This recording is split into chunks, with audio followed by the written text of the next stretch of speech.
Hello and welcome to this month's Side Alpha Leadership. I am your host, David Polikoff. Fortunate enough to have Rob Pollock on the show with me today. For those of you that have been living under a rock, Rob is one of the founding members of Flow Invent podcast. They do a lot of training and things like that. Without me rambling on, Rob, welcome to the show. Tell everybody a little bit about yourself. What's up, Dave? No, I appreciate it. Great opportunity to be on your show and have the conversation. So yeah, my name is Rob Pollock. Super buff is the joke around here. I work at Passaic. I'm a lieutenant on ladder 2 right now. I help out with their quote special operations. We've come a long way with developing our rescue capabilities per se over there. On the other side of things, I've been in the fire service now going on, crazy to say, like we were saying before we went live, 16 years. Time's going fast. Started out as a volunteer. Full disclosure, I'm one of those kids that, as a first-generation American, I didn't know what to do in high school. My parents didn't know which way to guide me per se, besides, hey, just go to college. But I joined my local volleys because maybe it would look good on a college resume. And fortunately, I did. And then I got sucked into this job in the fire service, and it's been a great roller coaster for me. After high school, stayed in the volleys, went to Colorado, spent a year out at CU Boulder, did some time with the internship with the Division of Fire Safety, got to do ride-alongs there, got really exposed into the fire service. Came back after a year, continued college, continued working in the family business, continued volunteering, all that kind of fun stuff. And, jumped around a little bit with volunteer departments up here in the Northeast New Jersey area. As many of us see, just, the joke or the realism is that, right, people say fires are down, but incidents are up. So I was one of those kids that listened to a bunch of senior guys and a couple, I don't want to say taboo, but guys that were doing things right, getting hired and jumping around. And one guy said, hey, just join everywhere, stay a humble person and see where it goes. So I joined a bunch of houses in that time between high school and where I am today. And just followed the training and the incidents. And I got lucky building up for this region a decent rap of who I am and what I do. And, now I teach here and there a little bit. I write once in a while, and I love doing what I do. And I'm fortunate enough to run that Instagram platform and the podcast with the other guys on the Flow Invent crew. And that's me in a nutshell at like Mach 50. Yeah. So big question. Did you ever get your college degree? Yeah. So I'm a super nerd. So I didn't get to graduate from Boulder, which was obviously like my life plan. I ended up graduating from up here in Ramapo College in New Jersey. I got an American Studies degree as my bachelor's. Then I really nerded out. And for me, I look at like education similarly like we do with training. Like high school, I wasn't great. I was a good student, but I didn't love it. When I went into the college level, like even the bachelor's program for me was like, it was very like spitbally, right? You read a book, they tell you what to study, you come back, and if you retained it or not, you pass the class. I ended up going to get my master's at Arizona State in emergency management, homeland security. And that's when I finally got to start thinking outside the box and like, you research, you develop, you use life experiences, you talk to people, you come up with ideas, and you make up your own concepts, and you have to defend it. So got that, and maybe I'll pursue more. I don't know, but one of the things, if I jump on the rant a little early is that divide between academics and the fire service, or just fire operations, let's call it the streets versus the academics, right? I was talking to a Captain and Jimmy recently, kind of like a mentor, going back and forth with Gabe about college. He just got his PhD, and should I do it? I like it, but at the end of the day, like there's always been a discussion, right, with magazines, books, textbooks, and the divide. Not a divide, but what's the word I'm looking for? Like that things don't line up with the streets, because sometimes research is either way ahead or just the way it's translated or communicated doesn't come off the right way for some folks. So, maybe that'd be a good life lesson to stay involved in training and education and try to bridge that. That's the bridge that world together. You know what I mean? Like, why not have those old school cats that know what they're doing and guys that are burning a lot and involved in training and like teaching more? So that's kind of where I'm rolling with today. And it seems like, I don't know, it's been a cool couple of years. Besides teaching at Expo and going to FDIC and things like that. Now, where this has taken me is just like with the writing and the research. Like this year, we went to a bunch of water rescue facilities, even though new one's coming up in North Carolina, the New York State Academy up in Oriskany, like, just to see, just to not, what's the word I'm looking for? Not to be super saturated with what's going on in the moment, but to like kind of almost research and and think about like what's going on, and to spread that information, because now you see, like we said earlier, with the social media beast, like you could post one thing and people believe it, or you hope people can take the moment to digest it, think about it, and how they could apply it to themselves. But yeah, education is for me kind of cool thing, man. I love training, I love reading and writing, and I don't read well. I'll be pretty frank about that. But when you put it all together, it makes you a better fireman, makes you a better leader, better officer. So why not? Why not stay in it? It's not all about cleaning the tools and having a clean rig and going fires. You still got to have that second half of it. Without, you can be the saltiest guy in the bunch, but that saltiest guy also is pretty smart. Let's not forget that. Yeah, I agree. When I was younger, I was like, all these college kids, what do they know? You got to get street smart and this and that. And obviously, as I matured a little bit, I graduated high school when I was 17, so I had to wait a year before I could actually apply to be a career firefighter. I was a volunteer, third generation in the fire service. So when I turned 18, I got hired. I was very fortunate. So I had like a semester of college under my belt. And then it took me about 15 years to get my AA degree because, I'll go back. But I finally went back and I really enjoyed getting that degree because it taught me to write better, believe it or not. It taught me to think a little bit differently. We talk about creative thinking, but more importantly, that critical thinking skill is important, and you can really apply that to your decision-making process when you're riding the fire apparatus, or even when you're sitting behind a desk and somebody comes in with an administrative problem. You have the tools and the knowledge to be able to think through it. So I slowly softened my thought process when it came to education, and I've got a handful of friends that have PhDs in leadership and development and things like that, and very smart people, and also outstanding firefighters and incident commanders. So the education thing, I don't think is a taboo thing as much anymore. I think it's important. It's also important what you get your degree in. You're always going to walk away with the ability to rationalize, to think, and to write. But I think not only, we know those people that go out and get their bachelor's or their master's degree, and then they do admin stuff in the fire service, and then they think they can tell everybody how it has to be on the operations floor. And that's where that resentment comes in. But when you have somebody that's, going to school, night school, college online or whatever, getting their bachelor's or their master's degree while they're still crawling down the hallway and still, getting salty and whatnot, that there's a little more respect, I guess, Totally. is the word for it. So there's room for education, definitely, in the fire service. I've said on this show multiple times, it's not just about screaming down the road, lights and siren, yelling on the radio, busting down doors and then flowing water. It's a thinking person's game now. There's a lot of thought that goes into building construction and how we're going to tackle fires and what's the best way. We're constantly learning new things. And to be able to learn is important. To be able to have people to be able to teach is paramount. So, Absolutely. The education component, I think, is important. I don't put my my heart and soul behind it. You have to have a college degree in order to be successful. I know people that have cobbled together 60 or 90 credits, don't have a piece of paper that says they got a degree, that are fire chiefs in large organizations and do a phenomenal job. Oh, yeah. So that's not the end all be all. So my hat's off to you to be able to split that time, to be able to, stay salty and be able to have a good kitchen table talk, but also be able to be a good thinker. It's important. And we need that in the fire service. Absolutely. And I think you brought up a good point, just that critical thinking, like, that could be a whole conversation episode, whatever. That could be a book even, how to think on the job, how to think.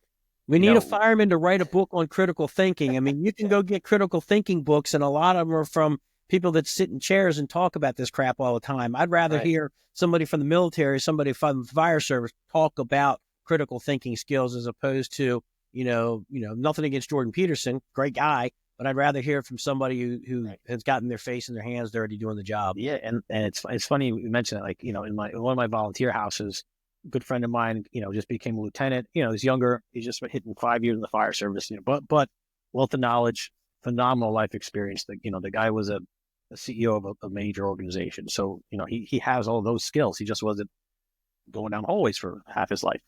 But one of the things was I told him was like, listen, this is going to be great. He always rode the front seat anyway, just with, volunteer staffing and how we operate. But now he finally got the shield. He finally got the helmet. He got the strap. He got the name. So, I was like, hey, this is going to be fun. It's all the same stuff you've done for the last couple of years. However, now that you've got that official title, the game's going to change a little bit. People are going to press you. They're going to try to challenge you. They're going to try to get things out of you. But when you go into your, people management, your little problems, when they come knocking or the chief says, hey, you got to handle this issue, all those other components are what's going to set you apart from just, so-and-so that just got elected for the position. How you handle those things. Do you just freak out and shoot off the cuff and say, hey, yeah, give this guy a week, a notice? No. Take a moment, relax, breathe, think about the life skills, life lessons, and come up with the policy. If there's no policy, make a policy, bring it up and create that whole tabloid of creating it. But yeah, you got to be able to think and just slow things down sometimes. We all want to run. We want to be fast, right? They say fast is smooth is smooth, or smooth is slow is smooth is smooth is fast. I always mess up that saying, but It makes sense. And we can apply it to everything, whether it's stretching a line, even obviously operating. These little things, like how to talk to one another, makes a huge difference. Do you shoot off the cuff and freak out and or take it easy? It goes a long way when we're talking developing, not even officers, just people, fireman skills. Like, how do you talk to John Q. Public? How many times are you out there? Even though we all like to take a knock on Chicago Fire and all the the crazy stuff that they come up with, like, you could learn a little thing or two about that, even if it's like an old, like, hey, what if you were in a wacky situation? How would you handle it? If it's something to deal with, the public with the cell phones, that's always a positive. Every Thursday or whatever they air these shows, it's like there's always some crazy drama. But apply that to yourself. If you're studying to go up or move up, or if you're in a position, be like, hey, how would I deal with that? Not everybody's running thousands of calls a day or thousands of calls a week, let alone fires and issues. Use every moment to learn to train yourself. Why not? It's free. You're sitting there anyway. Think critically. 100%.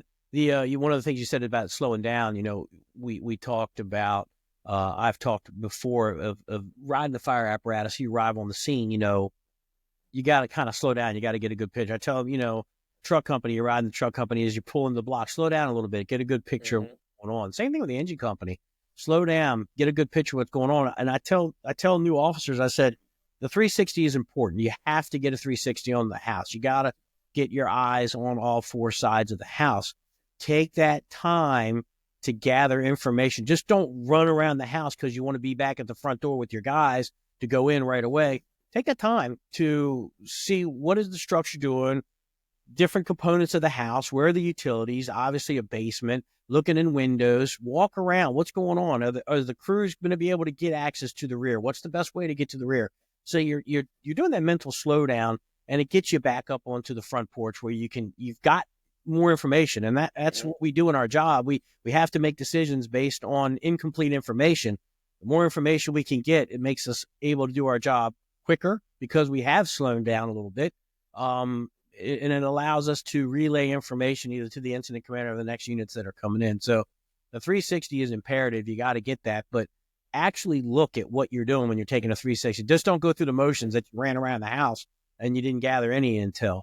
I always told my guys when I was a captain, I said, look, I'm going to do a 360. My expectation is you be on the porch. If that's the direction we're going in, everything on with the exception of your regulator, and you're yelling at me to hurry up and get ready so you can go inside. That's what I want. While I am trying to get a good picture of what's going on. So yes, that whole, slow is smooth is fast it came from the military, but we need to adopt that as well. We talked a little bit about offline about your department, with how big it was and then how it's shrinking. And I think a lot of people are feeling, the pinch when it comes to budgeting and things like that. The job that I'm in now, I actually have to help out with the budget. I did 35 years in operations in my department that I retired from, and I didn't have to do budgeting or a lot of administration. The job that I'm in now, it's budgeting. There's a lot of administration, so I'm learning. But you actually, like they say, you see how the sausage is made. And it's like, holy crap. And then you see when it goes to the county executive or the mayor or whatever, and how that happens. And budget time always pisses me off because the fire service is the low-hanging fruit. They know we can't strike. They know we're not going to strike. They know we're not going to not show up and do our job no matter what happens, we always do more with less, and they're always cutting out of our budget. So at your department, how's that hit you since you've joined? Where are you now, and how are you? I guess making your way through the Yeah, minefields of the no, financial cuts. I got you. So I'll say, like, at work, my involvement is pretty minimal. Staffing's gone a little bit down, but you could tell, like, the brass, the unions, the town, they're trying. They're trying to keep afloat. If we lose a class of 8, then they put 4 on within 2 years, and it's a staggered process. We try, and it's working. Yeah. Um, when like things I'm involved in, though, that I could touch on is, like, I do help pitching certain equipment. Like I said, the rescue stuff in the beginning. We had Hurricane Ida come through, decimated the city, couple fatals, couple rescues. It was a mess. From there, we found a pitfall. We had no formalized water rescue training, and it was a unique battle. So we got it. FEMA helped out a little bit. A lot of stuff inside with our own budget worked through. Now, lo and behold, equipment, training, it's all there. It's in the process. Where I used to volunteer and where I currently volunteer, like, I had a lot more exposure with budgeting. And even completely agree with you. That learning that second half of dealing with the borough, town, municipality, whatever you have to deal with it in your place, that was the hardest part. And what made it unique for me, again, putting together at the time, I mean, this will scare people listening. Like, I think I was a 26, 27-year-old chief of a decently white, blue collar type of town where I grew up. And, I was a young kid, just moved in, just got married, just had a house in the next town over because I couldn't afford to live in that town. And I'm coming at them with, like, hey, we need to buy X, Y, and Z. And you have to boost the stipend up because people can't afford to live here. So now your run numbers, your response times are doubled because we have to come in from outside towns. And, can you really afford that? Like, on the rescue side of things, what's more important? Giving somebody a couple more bucks so they could actually stay in the place, or, hey, we all live 2-3 towns away. It's just the fact of the matter is. And what I learned was being a little bit of a nerd and just knowing how to speak was almost intimidating to the folks, that I had to report to, because you'd come in and say, hey, listen, we have a ladder truck that's a little older, kind of beat up, doesn't work for our town. At the time when it was purchased, I get it. It was a good deal. But now that we have an educated department, guys are training, guys are responding. The place went from not going mutual aid to being on a second alarm run call for every surrounding town. We need X, Y, and Z. And a lot of it was like, oh, pump the brakes, like, we haven't operated like that in 100 years. What do you think we're going to start now? And then you start throwing the numbers at them, the facts. And again, New Jersey is unique because it's not an NFPA state, but when you're getting in trouble, or if you're called to court, they're always going to use the NFPA backing there, and with all the other state statutes and things like that. But it's unique. New Jersey's in a unique position. It's a unique state. Still, and like you said in the beginning, we're all, the guys that want to be here, the guys and girls that want to be firefighters are going to be here. They're still going to show up and deal with nothing. It's in our nature, right? The type A, crazy, sacrificing personality that wants to help, that wants to be there. We're going to work with it. But the reality of it is, like, we need help. People need help, whether it's career, volunteer. And, I think we could echo that for the whole country at this point. My brother's a wildland fireman out in South Dakota, and I can only imagine what kind of stuff he deals with half the time, besides his crazy rucks and things like that, and the whole West Coast deployment. But the stuff that they deal with has got to be even either the same or even more brutal, with just, the environment, the funding, the equipment, things like that. Is crazy world out there. But listen, we all love what we do, and nothing's going to stop us, right? Yeah, we've always done, they expect you to do more and more, and they give you less and less, but we still figure out a way to get through it. It would be great if we could be fully funded with the things that we need. I know one of the things that you said, it's like, they told you to pump the brakes, slow down there, buddy. We've operated this way for 100 years. Great. But there comes a time where eventually you're going to have to break away from, we've always done it this way. There's nothing more aggravating statement than, well, why do we do it this way? Well, because we've always done it that way. It's like that's not an answer. That's like, you tell your kids, don't do that. Why? Because I said so. It's like, you need to be able to put it into words why we do that. Maybe a perfectly good reason, but you should be able to defend that statement. And majority of the time they can't. They keep trying to run on 70s and 80s mentalities and the 2020s. It just doesn't work. one of the things you talked about was apparatus. This is something that has been just grating on me for since the pandemic. Yeah. We purchased a ladder truck at my volunteer house, rear mount tower from E1, and I want to say we paid about $750,000 to $800,000 for it, and it took 18 months. Sure. Now we just purchased a rescue squad. Now we got a great deal on it because this particular company truly wanted to be into our county. So we got a fantastic deal on a tandem axle walk-in rescue squad. It took 4 friggin' years, just about 4 years to get this piece of apparatus. I don't understand, and nobody has given me a reason why apparatus has gone up. An engine company used to be $500,000 to $700,000. Yep. Now it's $1 million, and it used to be able to get in 12 to 18 months. As long as you didn't get anything exotic on it. Right. Now it's 3 years. I don't think that builders understand from the volunteer standpoint of how, with the grants that we get and things like that, the state monies, you need that money when it's time to start building. And, they give you the money when it's delivered. You get approved for the money, but you're not going to take delivery for 3 years. How does the state hold that money for 3 years when you applied for it in a specific year? So we're getting creative on trying to get this figured out. Here in the state of Maryland, they're working on things like that. But I just don't understand, and I have not gotten an answer, why we went from 18 months to 3.5 years to get a piece of apparatus built, and why the price went from $700,000 to 1.1 for an engine to almost $2 million for a ladder truck. What happened? And it's funny you mentioned that. Like in my last term as chief, we were in the process of, getting, at the time, the town was drinking the Kool-Aid. They were, hey, keep giving us proposals. We'll start working with you. And same thing at the time, we ran a mid-mount tower. She was beat up, but she was good for us. And then at that point we had 2 engines, a bone stock rescue not a walk-in, just your standard cab, and that mid-mount. So I was like, all right, let's think about things. Let's put, New Jersey's big on the ISO, and that was one of the selling points with our borough. We were a very small, sleepy town. Now it's developing a lot of housing and things like that.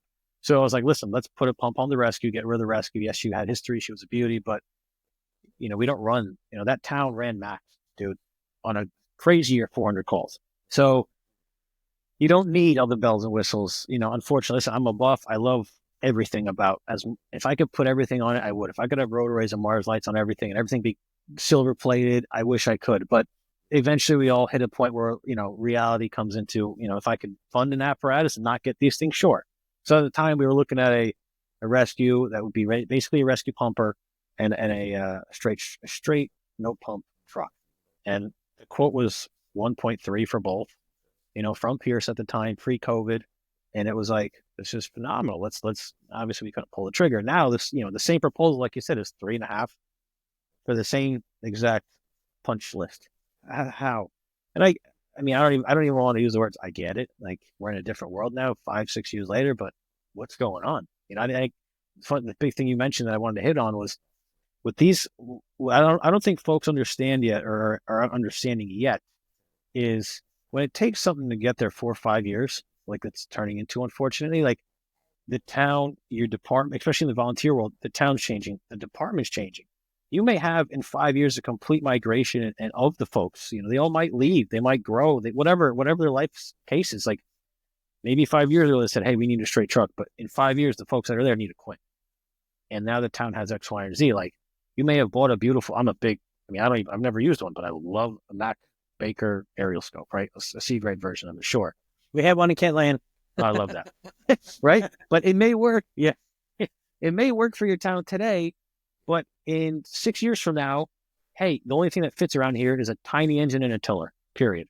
Or a mean stick. Like now what happens? How do you address that? And not to defend, but to be on the other side of the fence. Like if you're that council person that's been there for 20, 30 years, how they're going to blame you and break your chops. Hey, you knew, this was going to, it's always going to be some sort of, I don't want to use deficiency, but there's always going to be an unfortunate problem. And like we said in the beginning, it just happens to be the fire service that takes the hit every time. It's never something else. It's always going to be, we know you guys are going to still work through whatever, right? You guys can show up in a pickup truck with 6 ladders on it. You're going to go to work.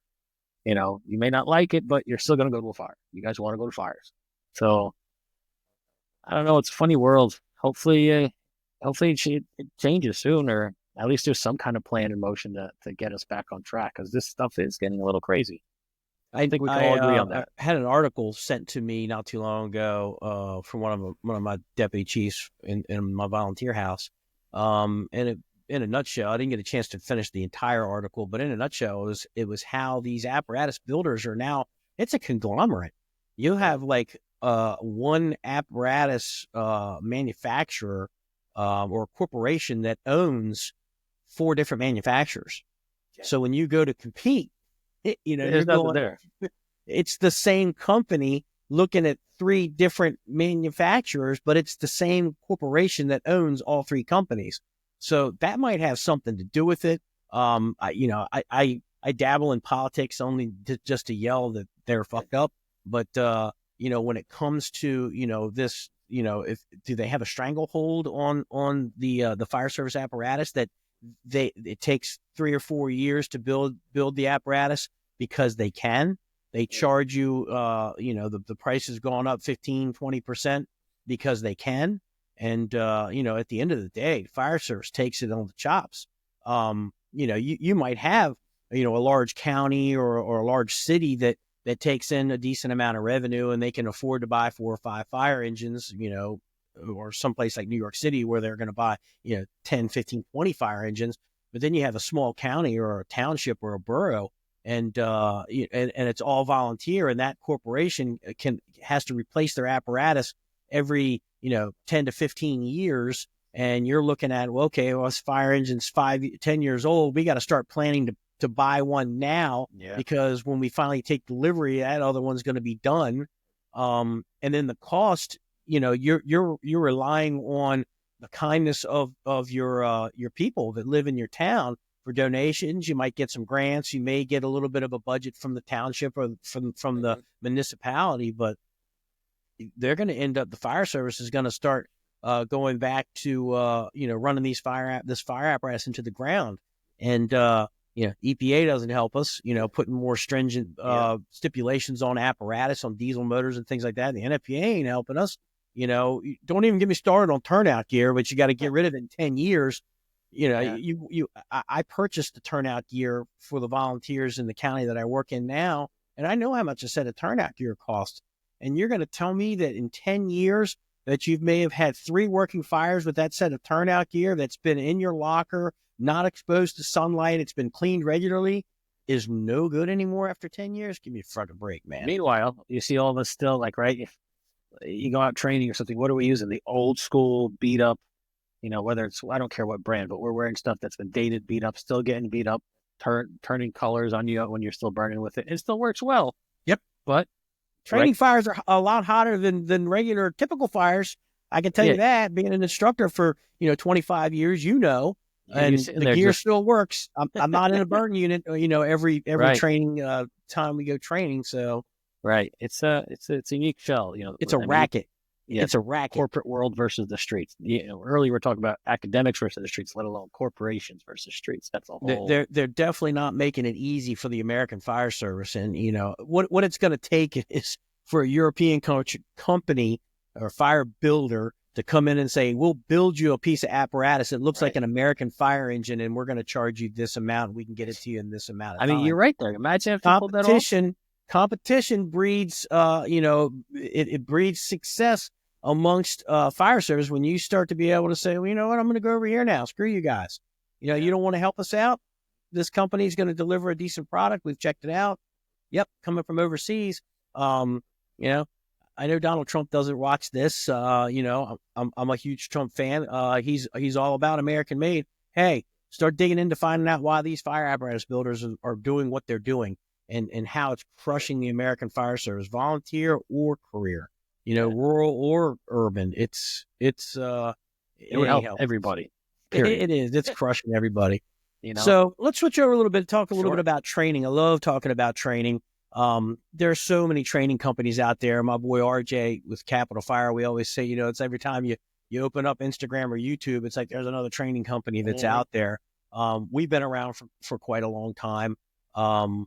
but we see, you start to make friends with the training companies that are out there. Believe it or not, I was in a band, in my younger years, and you want to talk about cutthroat? Oh my God, the bands did not get along with each other. They would manipulate, they would undermine, but the training companies, it's very refreshing. We've done a lot of crossover training with different training companies that we don't look at it as competition. They have their thing, we have our thing. Hey, we're going to do this. We're going to need some of your instructors. Can you help us? When we used to do Firehouse Expo, we would grab some guys from other companies, or hey, we're missing an instructor. Can you help us out? And it's the same thing with podcasts and things like that, like you and I are doing right now with the collabs. I really have enjoyed the training. Like I said, I've been a state instructor for a little over 20 years. Just to be able to get in there, get your hands dirty, teach the younger people that are coming in, teach the new firefighters that are coming in. What are some of the things that you've seen with running your training and things like that? You said you're getting ready to go overseas to do some training, to setting a whole new thing, bringing some of that American style over into Europe. Hey, man, more power to you. No, I totally agree with you. Like, I think I bumped into RJ at the last expo, the final show. I think at whatever hotel we were at. I was like, oh, this guy. We were downtown Columbus. We were in whatever the high rise was. Yeah. We probably all bumped into, we're drinking with each other, smoking cigars or something, I'm sure. Yeah. No, but I totally agree with you. I think that's what's the refreshing, the good. That's the good side of this. There's good and bad sides, like you said, with the Instagram and the social media world, the social media training world, right? The fire service today. I think what is awesome is that we are able to hang out, talk BS. Jeremy with Nationals is very big on the connections of the world. Like, all of us have that now. Hey, I need a guy that I have, with Champo. Like, we have, when we got the tower at work, everybody was like, here's my phone number, no problem. He grew up volunteering down the street for me. So it's always like, if I have a question real quick, shoot somebody a photo, question, whatever. That network is just, I think, more what's the word for it? Invaluable. It's valuable.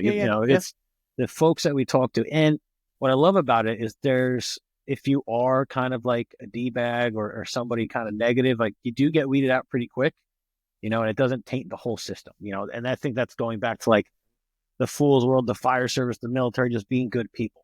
So yeah, like for me, I always say, I think I got my start on the teaching side of things was years ago. Dude, I don't even know. I think I was right out of high school. Mark Gregory did a man versus machine class. I was all right, cool, whatever. Paid for it myself. Went down, sat through the class, took away some things, brought it back to where I am, up in my volley place. Started getting into it, really liked it. For some reason or another, we ran 3 awkward impalements in a year. So I was like, all right, they always say, hey, if you got something to write something about it. So being in the Bible Belt of fire engineering up here, I wrote an article, submitted it, and it made it. And then I got a phone call and a text from Mark, and he was like, hey, kid, like, this was pretty good stuff. I reviewed it. Like, it wasn't like a blessing, but it was kind of one of those moments like, that's the guy that taught the class years ago. And it's not like, hey, kid, don't touch this stuff. This is my stuff. It was, keep doing what you're doing. This is good. So anyway, I took my take on it. The man versus machine stuff kind of took its own world.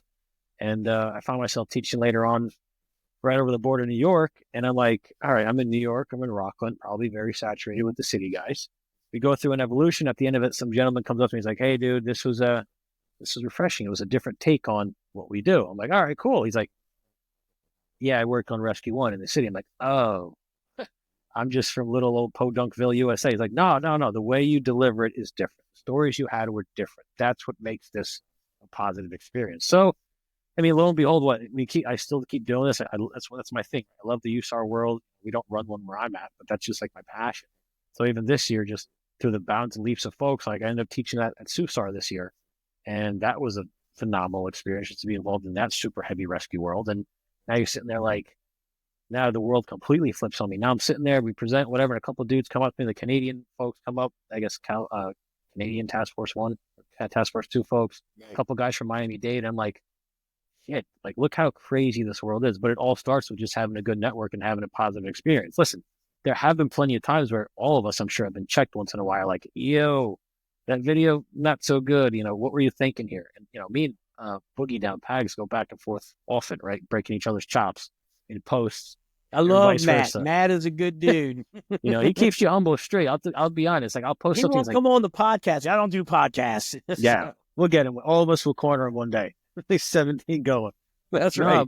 but I think it's been phenomenal, and I think that's what's making, let's call it this century of firefighting different, right? Back in the day, it was leather buckets and gangs basically, and fire insurance stamps.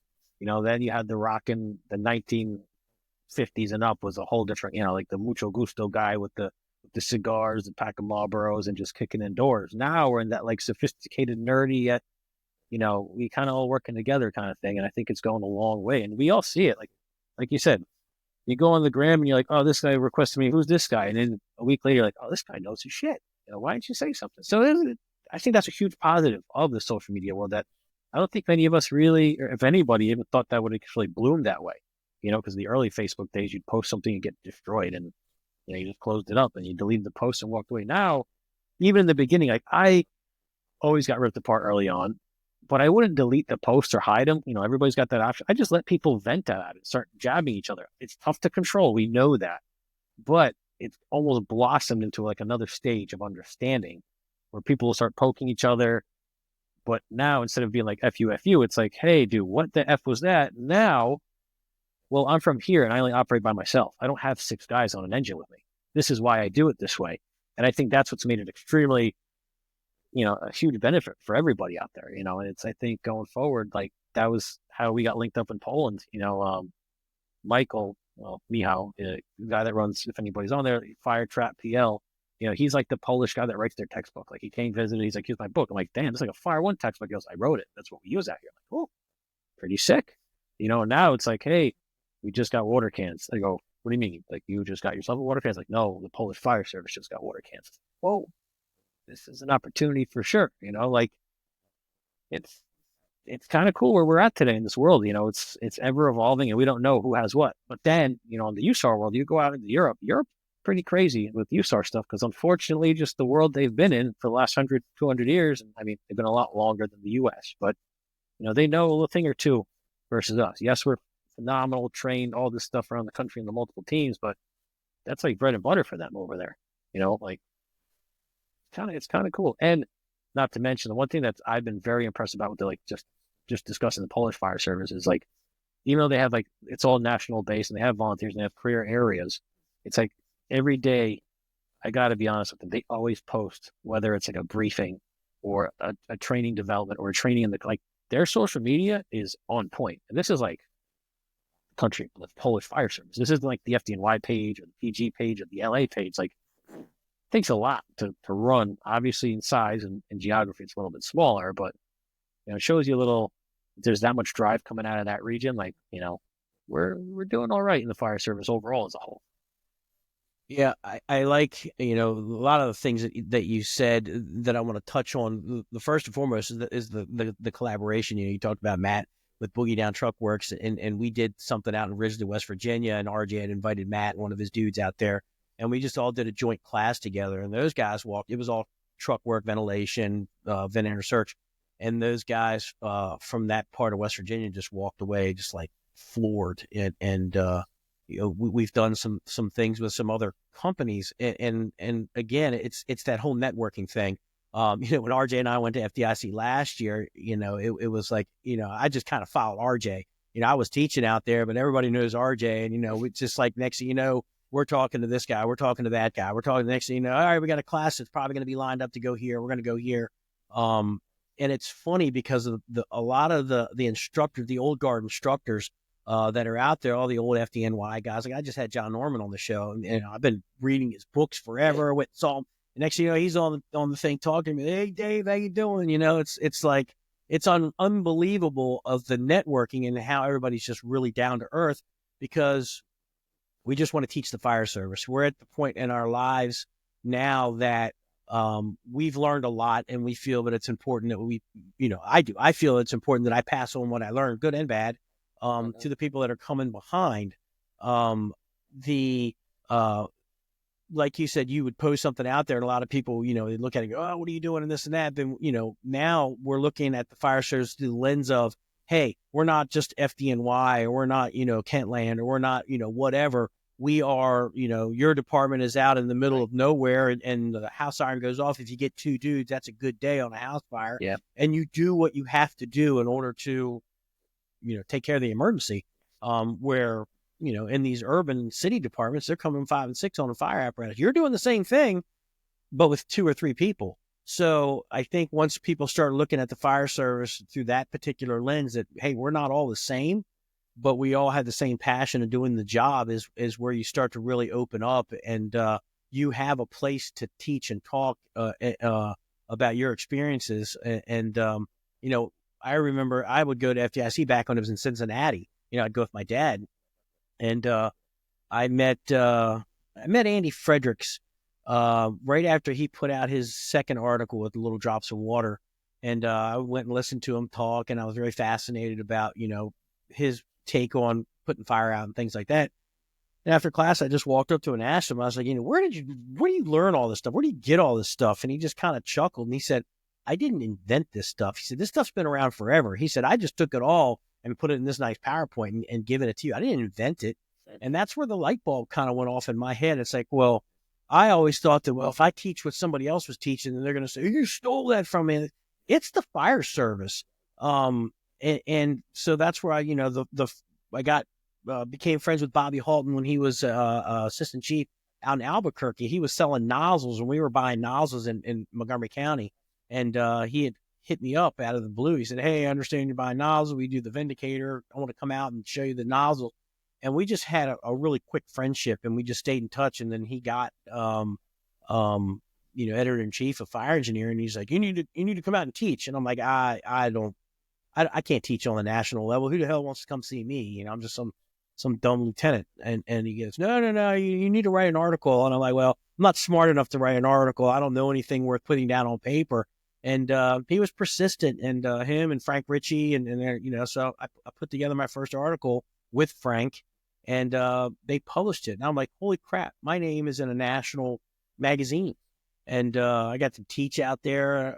Garden apartment fires was the first thing I taught. They put me in a classroom that held 500 people, and I had like 40 people show up. And I'm like, you guys need to kind of come together to the front, please, But I was floored that 50 people wanted to come out and hear what I had to say. Who am I?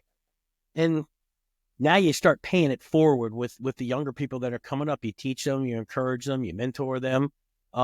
Everybody has something to offer, regardless of the size of your department.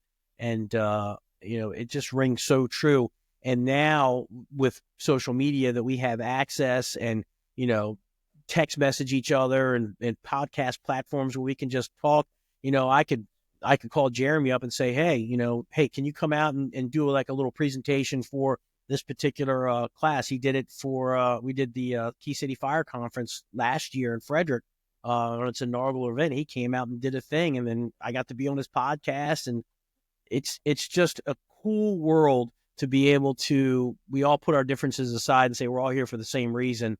You're delivering your thing, I'm delivering mine. Hey, we could actually kind of cross roads a little bit and work on something together. And, here we are. Right. Yeah, absolutely. So I want to talk a little bit about some of the newer people that are coming in the fire service. This is one of the things that I talk about. I know you talked about your department shrank a little bit, but you're gaining people coming through recruit classes and things like that. What are you seeing with some of your newer people, even the people that are coming into the volunteer world, which to me, it's like night and day between a career recruit and a volunteer recruit, and the hoops that they have to jump through in order to start the kind of staffing. What are you seeing with your newer members? So I think it's been a unique ride. Let's call it that. Even in my short term of 16 years, where I work, I've been only there 9 years, and it's been a unique learning curve and just a shift in the individual. Keep it simple, right? So when I teach up here at the county, I've noticed that like when I went through Fire One, unless I just was so mesmerized by the job and the fire stuff that I didn't pick up on it. But it seems like, listen, there's drive there. People love it, but there's more, I don't want to call it hand holding, but you have to explain the why to people now, I feel like. And that's for both career and volunteer. Maybe that's just in 2025 as the way life has evolved. Maybe that's like the subtle negative of the cell phone and the whole social media and the way we're taking on information. because I remember, when I took it, I was fortunate. When I took Fire One initially, I was a volunteer, but I got into the day class, which was mostly career guys, and it just worked out the way life played out.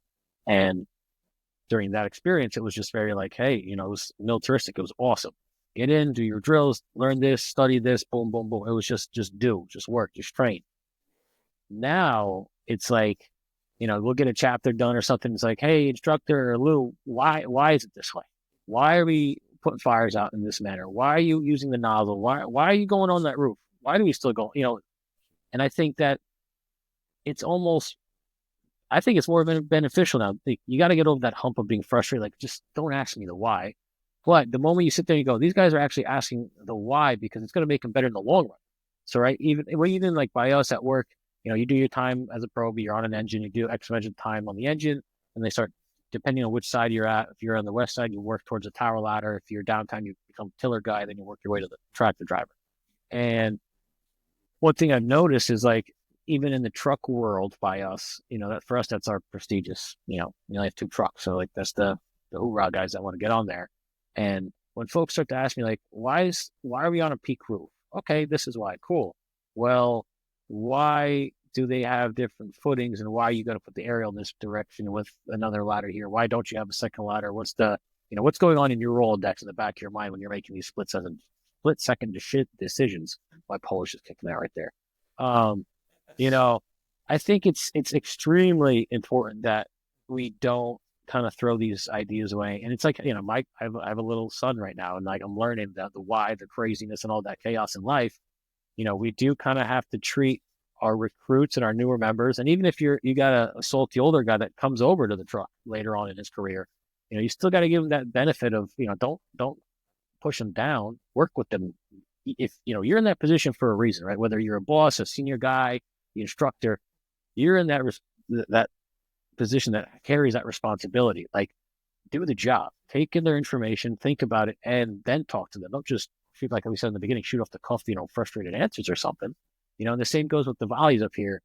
We've brought in a lot of good folks, and I think it's almost becoming not pickier or more what's the word? Like, I feel like my model was a little different when I was chief, where I brought everybody in. I had a super open door, and over time you would either want to stay or not stay, which was good and bad, right? Because with volunteerism up here, the unique factor was that, like I know you mentioned on other podcasts, retention and all that kind of stuff.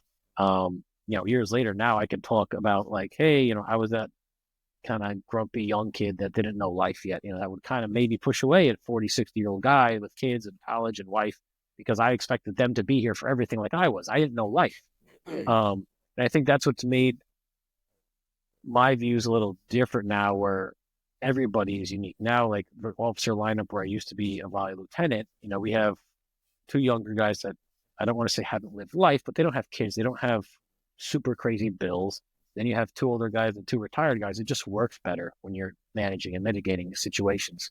And from this teaching standpoint, one thing that I love about my one volley house is that by being just a good person and not being nasty, it allows those older guys, I got ripped apart at a meeting for saying older, I get it. We all break and shots, but folks that aren't like 18 and below, to have that conversation, to make them feel not welcome. What's the word I'm looking for? Like, engaged in it, right? So we did a big rescue weekend. We started an annual rescue weekend. This year we did 4 stations, paratech ropes, the fast board, just doing a RIT scenario. And the last one was just basic torches. We don't run torches, but that was like a fun one. And after that, for me, what stood apart big time was a lot of these guys are under maybe in the 5 to 10 year range, where, you go out of that honeymoon phase of joining 1 or 2 fires a year, and you dedicate 6 months of nights of training to go to Fire One, and you let them speak, let them hang out, you let them be a part of it. And it just makes a home run, because now these guys come up to you like, hey, that was a sick weekend. Dude, we did just for fun, like a swift water day down the shore with one of our mutual friends at his volunteer department. And we had 6 dudes, and 3 of them were like retired dudes that like you would never think would even come out for a call. And they came out for a whole day, like 12 hours, drive an hour here, drive an hour there. But it was all about just people skills and being polite to one another and giving each other opportunity. So I know I kind of really went around the bush on that answer, but I think it goes big time with, it doesn't matter if it's somebody, the old school conversation was, hey, what's a flathead? What's a Phillips? What's a cross? Some guys, oh, what's a cross screwdriver? No, it's a Phillips head screwdriver, bro. What's a torque key? People don't know like the basic mechanic things like that. But if you take the moment to explain to them and literally point things out, I think it's going to make them better overall 100%, but it will make you better in the long run, 120%, because, you're not just shooting from the hip saying, I expect you to know everything I know. You're taking a quick second to be like, wow, if I had to explain this to this guy, now he's going to explain that to the next generation or whoever. And now me going forward, I know that if I operate in this manner, this guy's going to have respect and not want to, this individual might want to work for me one day, and X, Y, and Z, and things just roll smoother and better down the road. And I think that's kind of the way the boat goes around here, and it kind of works for some wacky offshoot reason, Yeah, one of the things that you talked about, and I've said it in this podcast many times, that you got to get over the whole. They're not being disrespectful. The newer guys, when they ask why you do something, back when I was coming through, you ask why, you get hit in the back of the head because that's what I told you to do. Now go fucking do it. But they truly, the younger generation is coming in, the Gen Ys, Gen Zs, whatever the hell they're called, my kids' age, they truly want to know why you're doing that. So they want the whole answer because, and I've said this 1,000 times, is that they've got this in their hand. Anything they want to know about the world, they can just and get it. Mm-hmm.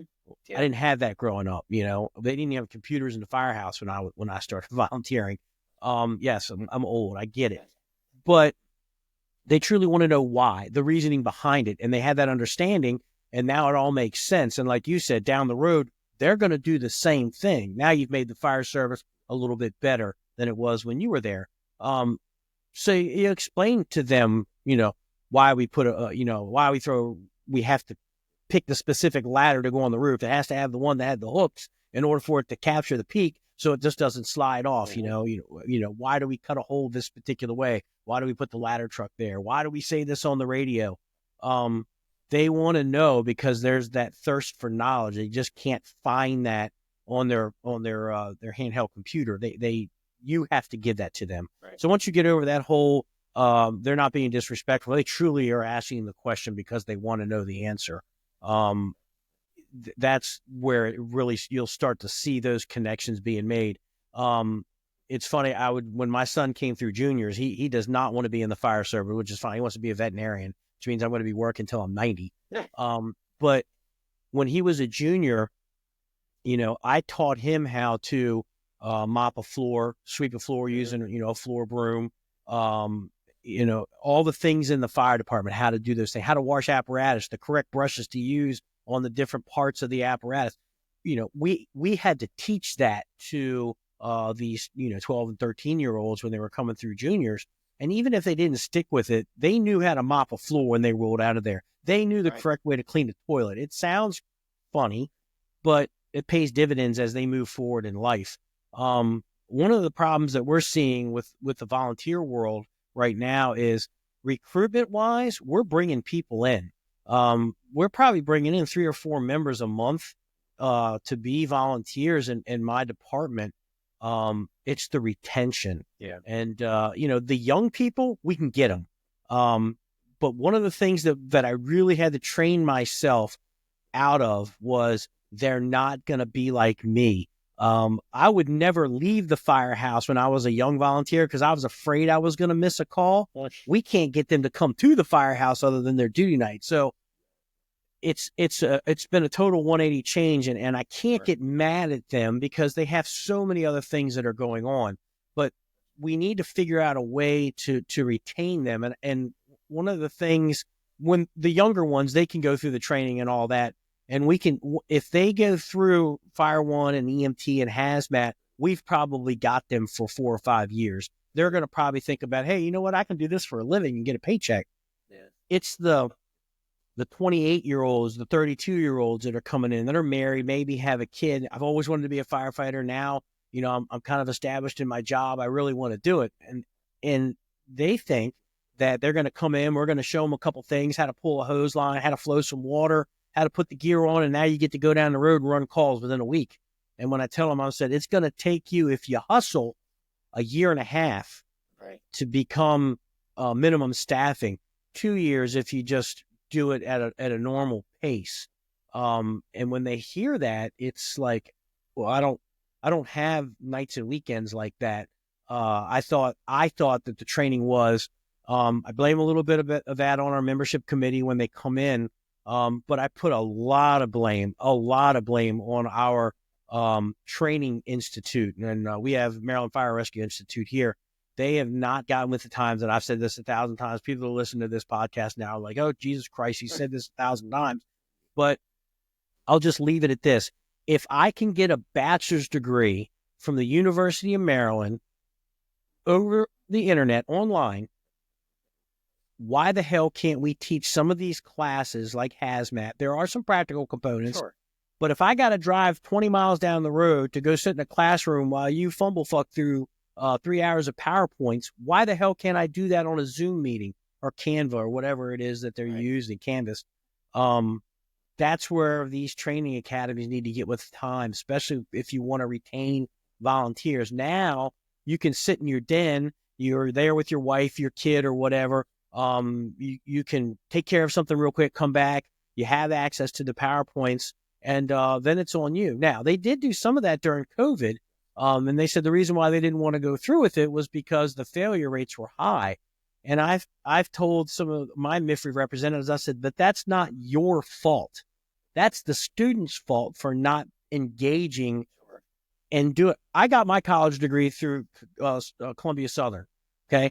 100% online, 2 kids, a wife, full-time job. I got my college degree. You just have to be disciplined to do it. Right. And I think that we need to start looking at that. I've also proposed the idea of do all the didactic training on Zoom or whatever it is, and then instead of doing your practical on a Saturday, do it Saturday and Sunday. So now you're getting the same amount of hours, but the class is going to end a little bit quicker. I think you'll find better retention. And I could be wrong. 100% I could be wrong. But we're never going to know unless we try it out. Exactly. And we need to get with the times. We, as training companies, have evolved with the new techniques and things like that, and how we teach people and how we train when we go to their hometowns or whatever. I think these bigger training institutes need to get on involved, and I'll jump off my soapbox now. No, I totally agree with you. I know, like up here, when COVID hit, there was, and I'll hit twofold on 2 things you mentioned. I know they ran like a quote hybrid class where everything was online, Zoom. You know, we use the Jones and Bartlett materials, and hey, make sure this is done by X, make sure this is done on that. So you had that timing done.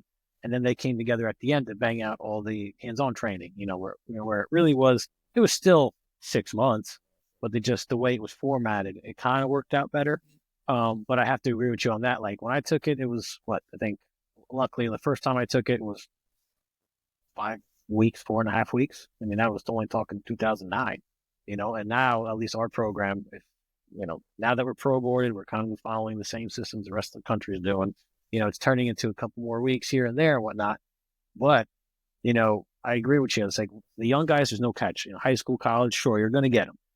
But like a couple examples that I've experienced, which all of them are quote success stories, are still involved. But, how do you take a gentleman that's like late 50s, 60s, that's good health, good shape, that wants to volunteer, that wants to be involved? Now it's like almost the opposite effect, right? Like, the guy's going to sit there and he knows his life lessons. He knows how to do life skills. He knows how to mop. He knows how to be a good person. But how do you now marry them up with that 15-year-old kid that has, is like greener than green, has no idea doesn't even know what a stick of gum costs, doesn't know how to fill up his tank of gas, So it's like that for me has been, not the biggest. I think today I'm the most appreciative of my chief time for dealing with those experiences, because now you're sitting here like, well, that's not a big deal. It's just a different way of communicating and how to get from A to B and making sure we all get there as a team. And, pulling it back to the academy side of things, like, we have a lot of, ebb and flow with young and old, and it works. But you can absolutely tell, like, I think a couple nights ago I was doing a sprinkler review. So all we do is you chalk a sprinkler that's flowing, you go over the OS&Y, your basic valves and things like this. And, the younger generation was just straight up, they couldn't comprehend the wedges, how they work in line, and just tap them in or just get soaked a little bit. And this older gentleman, guy was maybe double my age, walks in, he's like, in 2 seconds. Everybody's breaking chops, but you can't, like you said, you're teaching your son how to mop and all that kind of stuff. I absolutely agree. That's something that I did in the volleys. When you joined, it was, hey, here's who's on the wall, here's all that fluffy background stuff, what's expected of you. And I think at work, now being an officer, I still like throw a jab once in a while, but that's what was awesome about having a good house, having a good senior man, where, by us, you kind of, I mean, I'm sure it's everywhere. You follow the hierarchy, right? The senior man watches the house and everybody down the line helps out. But here, like the bottom two on the seniority list always help out that new guy so they don't fail. Yeah, there'll be times where you push it and break chops a little bit, but there have been people that have joined, like you said, that don't know how to mop. And what do? You can't just, you can break the chops a little bit. Maybe you'll get the mop bucket later on, but those little life skills, I think, that married up with just the job and the fire service together and having a good culture and good environment in your firehouse just makes it what it is. And again, us being in the social media world, between training, podcasts, magazines, books, whatever, now I think we're more than ever able to help foster those kind of connections and relationships and just those environments just with, the world we're in today. It's crazy. It's good. 100%, man. Well, we're at the 1 hour mark, man, and it flies by. I said this 100 times. When you're talking with like-minded people, it's just having a kitchen table talk and just talking fire service shit. But I appreciate you taking your time. I know you're busy. We finally got to hook up with our schedules and get and bang this thing out. I want to give you a little bit of time to talk a little bit about what you're doing, your things, your podcast, where they can find you, Sure. things like that. No, thanks, Dave. Appreciate it. Again, I just want to thank you for this opportunity to have this chat on your channel, and we'll definitely get together our crew and get you on ours and see how fun that gets. But same thing, Flow Event is now everywhere, Twitter, X, whatever it's called, Facebook, primarily on the Instagram world.